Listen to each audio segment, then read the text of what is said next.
چمکدار ہونے والا، چمک رہے ہوں گے. اسی چمک سے اللہ تعالیٰ امت محمدیہ کو پہچانے گا. اللہ تعالیٰ ہم سب کو اس چمک سے سرفراز. ہم محمد علی کیا ہے؟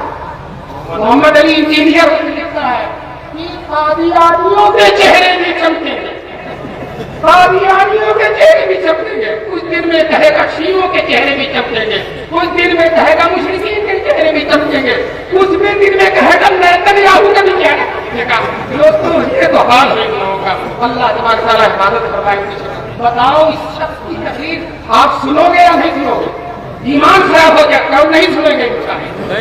اس کی تقریر نہیں سنیں گے انشاءاللہ. ہم میں سنوانا یہ چاہتا ہوں کہ ابھی میں گیا تھا کوٹا میں، وہاں جگہ ہے کوٹا میں، وہاں یہی لوگ تہجد کے وقت محمد علی انجینئر کی تقریر کو تمام مسلمانوں کے گھر میں بھیجتے ہیں کہ اگر کوئی تہجد پڑھے تو تہجد کے بعد اسی سے سرفراز ہو، تہجد کے بعد اسی سے سرفراز ہو. وہ دوستو جس طرح سے کسی خنزیر کا چہرہ صبح صبح دیکھ لو تو دن بھر خراب گزرے گا، اسی طرح سے محمد کی تقریر اگر سن لو انجینئر کی تو دن بھر تمہارا خراب ہی گزرے گا. لیکن یہ لوگ، یہی لوگ جن کا تذکرہ کر رہا ہوں، اس کی تقریر جبکہ جانتے ہیں کہ وہ گمراہ آدمی، اس کی تقریر شیعت کرے. کیوں؟ علماء دیوبند کو برا کرتا ہے، علماء دیوبند کو گالی دیتا ہے، علماء دیوبند کو تنقید کرتا ہے. تو یہ لوگ اسی سے تسلی حاصل کرتے ہو، دیوبندی ہو یا نہ ہو، کم سے کم علماء دیوبند کو گالی تو دے رہا ہے. تو اس چیز میں ہم مشترک ہیں، ہم بھی گالی دیتے ہیں. یہ بھی لوگ اس کی تقریر کو شیئر کرو. کیا اس کی تقریر شیئر کرنے سے حکومت الہیہ قائم ہو جائے گی؟ اس کی تقریر شیئر کرنے سے حکومت الہیہ قائم ہو جائے گی؟ اے دوستوں میں کہتا ہوں ہوش میں آؤ اور اللہ تبارک تعالیٰ ہم سب لوگوں کو ان لوگوں کے شر سے، فتنے سے اور ان لوگوں کے قید سے، مکر سے اور صحابہ پر تنقید کرنے سے اور صحابہ پر تنقید کر کے اپنے اوپر بہت بڑے گناہوں کا وبال لینے سے اللہ تعالیٰ ہم سب کی حفاظت فرمائے. وآخر دعوانا الحمدللہ.